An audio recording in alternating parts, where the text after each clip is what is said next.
What's up, gamers? GF Ditto here, and welcome back to Let's Play Spectrobes. We have been given our new assignment by Commander Grant, and in today's episode, we are off to the 5th planet in the Nana Euro system, the planet of Zeba, which, as you'll see, is actually way out here. We can't get too much further away than that. And we're going to be going to Area 1, which is, I believe, the planet itself. Which, interestingly enough, it looks like Zeba is a planet that has been split in half. I'm sure we will learn a little bit more about that while we're out there. You know, this game isn't known for having zero world building, after all, I don't think. What is it? What's wrong? This is strange. Zeba's magnetic field is far stronger than the initial data predicted. What's causing it? I don't know. I think it has something to do with Zeba's moons. They're orbiting far faster than usual. Oh, good. I'm losing control. We're going to have to crash land on Zeba. Mayday! Mayday! Rollin, do something!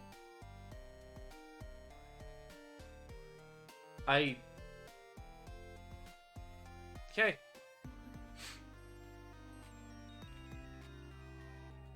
That wasn't a picture-perfect landing, but at least we're alive. We may be fine, but I'm really worried about the ship. We hit the ground really hard. Roland, while you're looking for Professor Kate, I'm going to run a full diagnostic on the ship. Okay, gives you an excuse to hang out here in your usual corner. Perfect. And Aldous gets to hang out downstairs. Sounds about par for the course. In the meantime, we have a whole planet now that we've not been to explore for fossils. We're assisting Professor Kate in her research. Oh, good for you, good for you, good for you. How's that working? Like, how's that research coming? Oh, hey, look, a fossil right off the bat. And this is, of course, a Dongopod, a fossil we already have, but that's fine. We'll dig it up anyway. It can't hurt to have more, especially if I can get, you know, custom parts. Here we go. There's a leg right here. Perfect. What am I missing?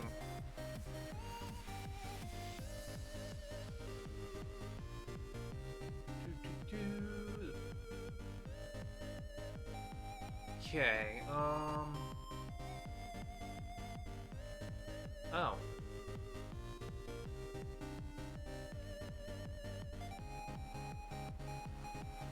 Oh, there's all of that. How am I missing the fact that that's there?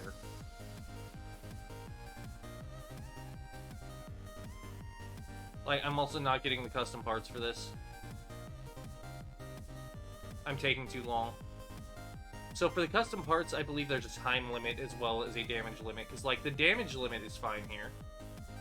But no custom part.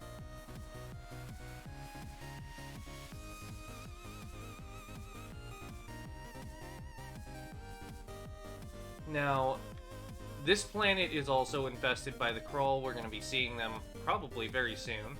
Oh, hey, look, a mineral. Let's see what we can find here. Especially since it's a mineral, because we can just do this. Cool.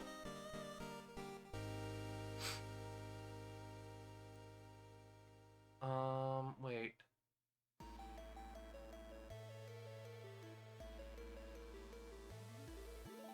Nothing. Is there anything down here? No. This is all metal anyway, I believe we're walking on. Which is really, really weird. So what we need to do in order to navigate this planet, I believe, is we need to use, yes, these. We kind of just need to...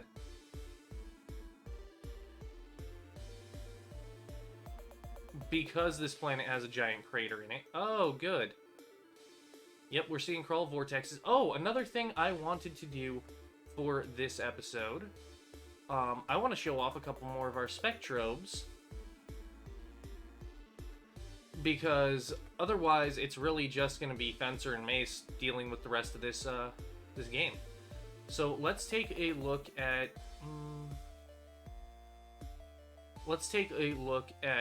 Bugsy and Droon. Let's let them have a chance to see some action. I feel like they might do really, really well. Although, you know, since they've evolved, I don't know their attacks. So I don't know what kind of standard patterns they're going to use either. Arch! I have drugs, well, antibiotics, the same thing. Arch, how's it going, my friend? How's it going? And congrats on the acquisition of said prescriptions.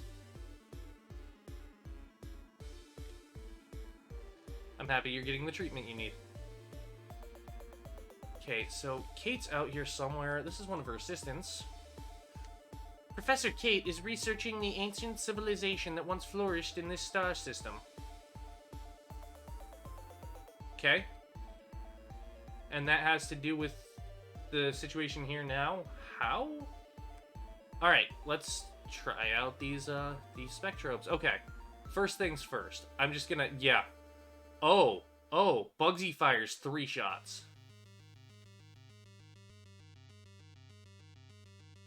So if you've ever wondered how having a tank with a cannon on it might do against the crawl, stop wondering. Now we know.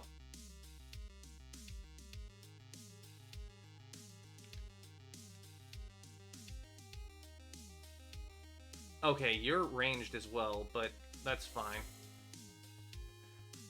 I believe I picked a decent pair. Except you're not... Okay. Talking to a bud before... Did I jump through her window before school?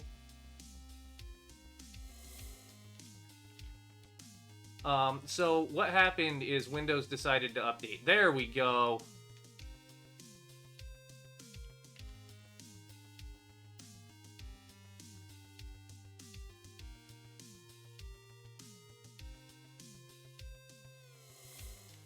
Nope, that's not what I want to do.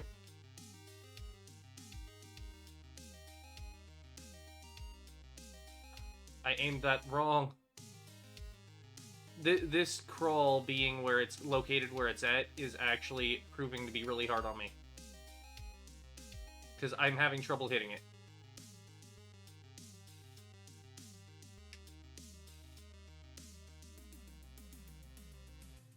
There we go. We're done. So, when I first get up in the morning... I also try to check for updates when I first get up. I didn't have time. I did not have time. Today was a Thursday. Which is funny because this episode will be airing on a Sunday, so... Now, you know, now it's pretty obvious that these episodes are recorded ahead of time. Which, I make pretty clear anyway. They are recorded live on my Twitch channel. Which is in the links in the description. I'll take Windows updating over a Mac attack any day. Fair, fair, fair. But also what happened right before the Windows update was my antivirus decided to randomly run a scan. Which is weird because I have it programmed to run scans at a set time on a set day of the week, and this was not it. Cool. Okay, and you are... Have you seen the glowing red stone? It's a priceless treasure called a keystone. Professor Kate found it. She was trying to use the keystone to power this machine. Oh, okay, so we found the 3rd stone. We were already aware of its existence because we've been on the ship. But it turns out it's been found.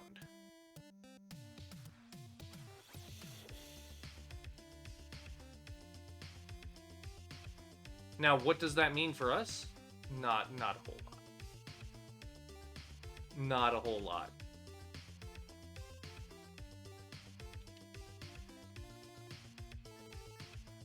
Are you from the Planetary Patrol? I'm Professor Kate. Pleasure to meet you. Please call me Rollin. Are you the one that reported the black vortexes swarming around here? Yes, I did. Just look around at the mayhem they're causing. They've totally halted my research. If they're not stopped, the entire planet could be totally destroyed. Actually, that's true. They're called Krull, and they move around via the black vortexes, you see. They're voracious planetary predators, and they've targeted the non-aero system. I bet the vortexes have something to do with the shadow I detected between Zeba's 2 moons. I believe the shadow has been affecting the orbits of the moons as well as Zeba's magnetic field. The NPP believes the Krull are trying to set up a base in non-aero from which to attack our planets. If what you're saying is true, it may well be one of Zeba's moons. We've got to do something about this. My research is vital and it's at total standstill now. Do you and the NPP have a plan? We do, but my ship's a mess. I got pulled in by the magnetic field and had to crash land. Oh really? Here, take this, it should help you out. We got a DMAG unit. Install this on your spacecraft and you'll be able to cut right through the magnetic field. Thanks, Professor Kate. I'll give this to my partner when I get back to the ship. Awesome. Also, I would like to see if there are any fossils around here. So we haven't exactly found any new Spectrobes.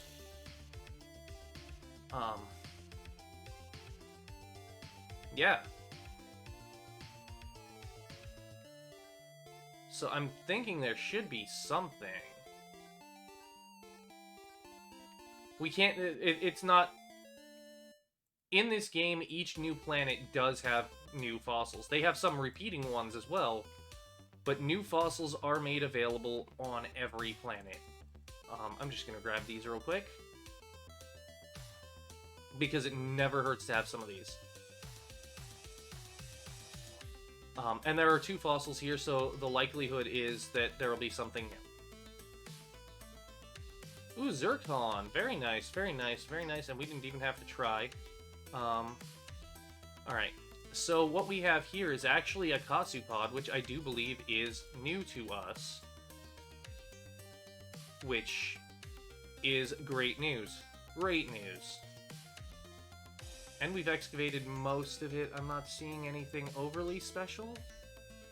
Then again, I wasn't seeing it with the last one either.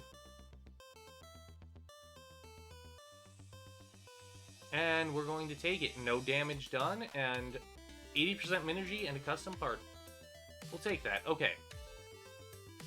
One more fossil here. So we got a new Spectrobe we will be awakening. And this is... there it is! Okay. Okay. Now, here's the thing. I'm probably not going to run it this playthrough. But... this is the fossil that I usually have. I get it earlier in the game than this, typically. It's found on multiple planets. This is the fossil that is usually Spencer's partner.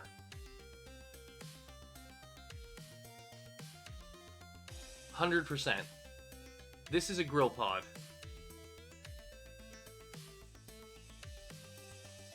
Oh, so we've got a couple Spectrobes to awaken now. And I think the best course of action right now is going to be to just take the jetpack. So we're going to take the jetpack, we're going to head back to Gina, and we're going to awaken these 2 new Spectrobes, and then proceed with the DMAG unit.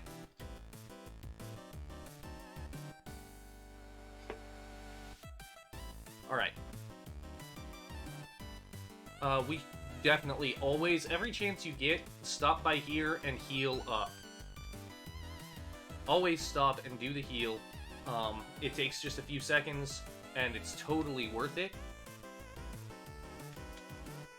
And also, I mean, you can save if you wish while you're there. Quick thing. Okay. Then we're gonna go see Gina.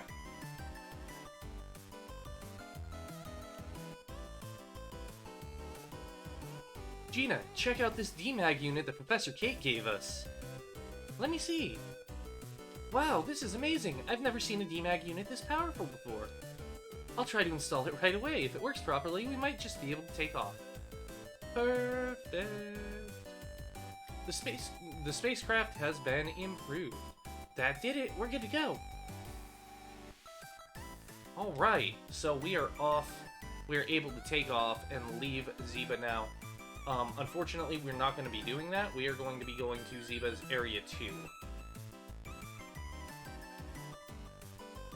I had to check my notes real quick. That's what I was checking out to make sure that we do this planet in order of areas.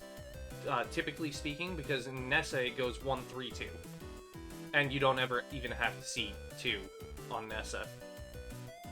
We just did because digging and stuff. And the 130 battle vortex. If you go 2 rooms east, and then 1 room south. And then in the southwest corner of that room, there's a very odd-looking vortex that gives you what do they call them? They call them, I don't know, it's like sequence battle or something like that, but it's 30 battles against Krull.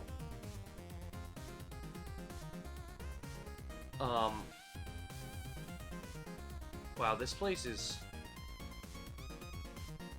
I'm not even sure I've gone the right way, especially since I'm seeing stuff north. So I know I haven't. BRB, no worries. Ah, yes, this way, right? Very interesting that I'm not seeing a lot in the way of... I mean, I'm not stopping to try and dig as often as I would. And if you have access to the official strategy guide for this game, it'll give you a map of each area, and not just a map, but it'll show you where all the dig spots are, because they're not randomly generated. They are pretty well assigned, and so you can rely on them. Okay, so we got some Subars.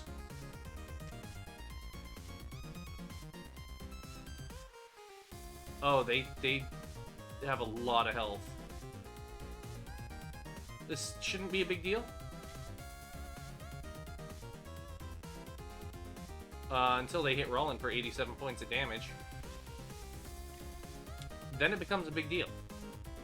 Are all of these Spectrobe games in order from each order, or do they just reference the other games?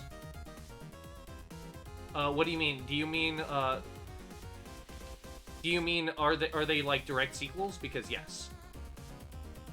Spectrobes is the first game. Spectrobes Beyond the Portals is a direct sequel. And Spectrobes Origins, despite being called Origins, is also a direct sequel. It is the third game in the series.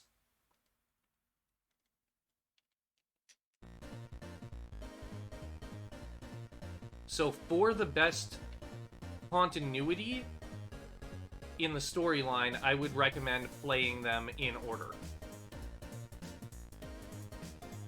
Yes, 2 on DS and 1 on Wii. So Spectrobes and Spectrobes Beyond the Portals are both on DS. Spectrobes Origins is on the Wii.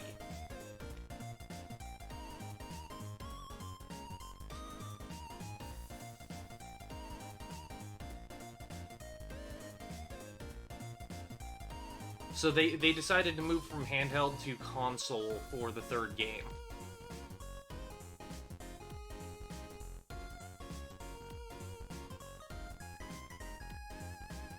And in this series, I will be playing through all 3 games. I fully intend to play all 3 games. Now, those of you watching this on YouTube, you'll notice that this is in a playlist called Let's Play Spectrobes, as it should be. And the subsequent games, Beyond the Portals and Origins, will also be in playlists, but not in this one. While they're all part of the same Let's Play Spectrobes series, I'm going to be breaking down that series into 3 different sub-series. So it'll be a Let's Play for each individual game. Will have its own individual playlist.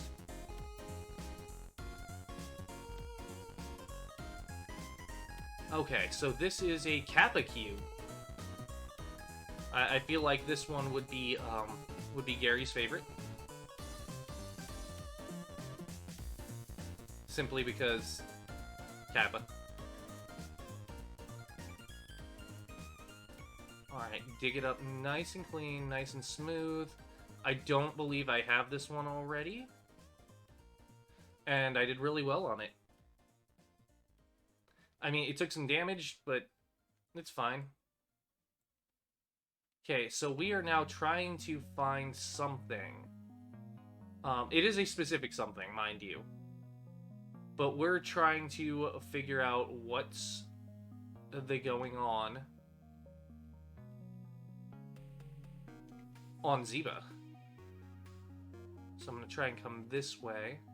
Now, the fact that we don't have an actual map and we just have 2 screens worth of view does tend to make it a little more difficult at times to keep track of where you are, which is why I recommend, using the map in the strategy guide, or if you don't have access to that, finding a map online that you can use. A Subar, a Stobic, and a Swarmak. This is actually kind of terrifying, so we're gonna do the thing. Imagine Wii 1 being expensive, right? Even though some Wii games are pretty pricey. Honestly, when I got my copy of it, it was $10. And I don't see Spectrobes Origins going much higher than that. I could see it going maybe up to 20. Not that it's not worth more than that, but the series as a whole was just so... It never got the advertising or the marketing that it deserved, and therefore it never really got to become as popular as it deserved. It's a very, I would say, niche game. Seeing it for 9 to 12. There you go. There's your answer. Like, I could see it going for as high as 20. If you want new in box, like with the comics and whatnot, you'd probably be looking at closer to 100. But for just the game, maybe with case, yeah, you're looking at less than 20, typically speaking. Which is a steal, because these games are... Oh my gosh. They're everywhere. You know what? But this is a game about battling with Spectrobes, so running away from every battle would not be entertaining to everyone. I'm being chased. I want to put enough distance that I can just turn around and fire the cannon. Same price as the DS ones. Oh wow, the DS ones have gone up then, because the first one was last I saw around $3, and the Beyond the Portals was $5.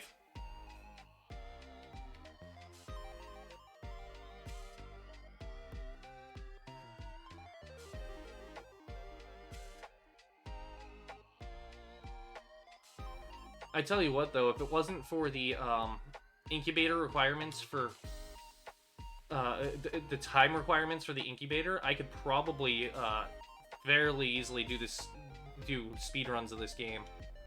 Like, I could learn the path. I still could. I don't want to deal with the incubator times. That and, well, as much as I enjoy speedrunning, this one would be an interesting one to try that with, because I don't know, I think it could be fun, but at the same time, I'd have to play differently than I'm used to. I play a lot of games like speed games. This is one where I'm like, I would consider it, and then when I think about it a lot more, I'm like, no, never mind. I don't think I would.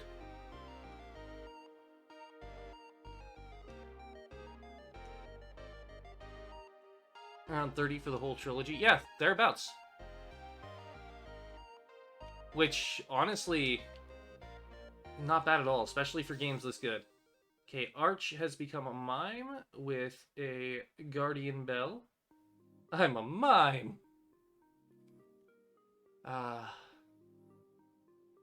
That's not a good thing, Arch. One of the very early episodes of Shaolin Showdown taught us one very important lesson. Nobody likes a mime. Don't judge the mime class. I mean, they have their uses sometimes. They do.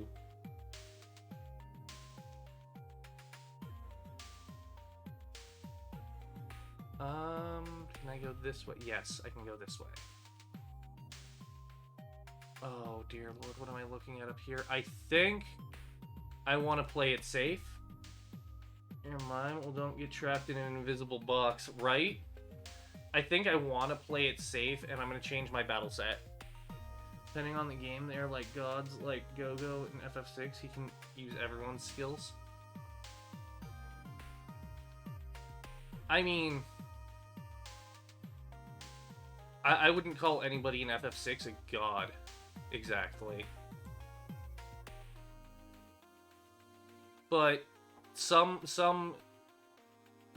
fantasy RPG settings do have actually decent uses of miming. Hashtag banned. Because I don't agree that anybody in FF6 is a god. How's it going, Roland? Have you seen anything that could be the Krell's nest? Nothing so far, and I haven't seen any sign of a huge shadow either. Maybe we should check out Zeba's other moon. Let's give it a try. Okay, good. I think that, yes, the best option from here, especially with how weak Roland is going to be, and by weak I mean how low on health, is going to be to jetpack back and heal up on our way to the second moon of Zeba. Wow, right up the on-ramp. Holy. How come it didn't follow me in? Do we have like an anti-crawl force field on our ship? Hashtag unfollowed, hashtag unsubbed, hashtag banned. You can't ban me from my own stream. A friend of mine and I were discussing me going back to 3DW runs, and he recommended 243 category, which is all the green stars of Worlds 1 through 8, so I'll try that out. Fun. Also, if you happen to like speedrunning, this is a great community to come to for that, because we got a couple of speedrunners, we got a couple completionists, I happen to be both, and yeah, speedrunning is just a lot of fun. Come chat with us about it. Check the link for the Twitch channel where you can do that.